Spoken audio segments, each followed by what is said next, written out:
राम राम दोस्तों, सब भाइयों को आज मेरे मिनी व्लॉग में स्वागत है।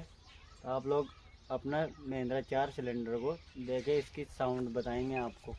दूर से बता दीजिए भाई। अब ये चेक करा दो भाई सब।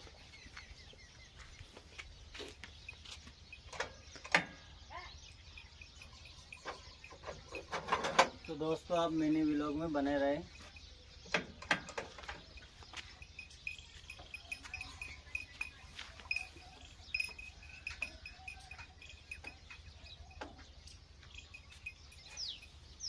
ये चालू कितना हो गया?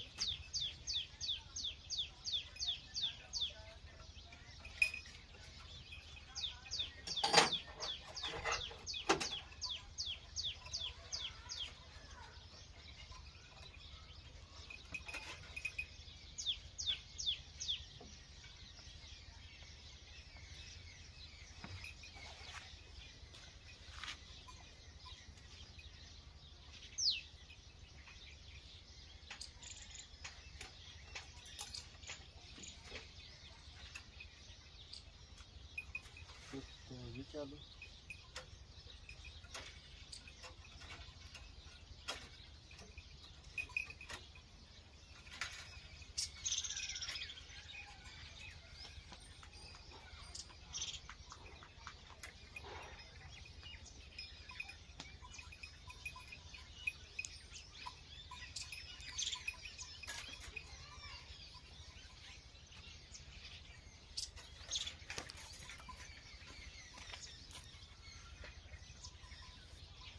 दोस्तों आज अपना महिंद्रा 4 सिलेंडर चालू होने वाला है। देखो साउंड।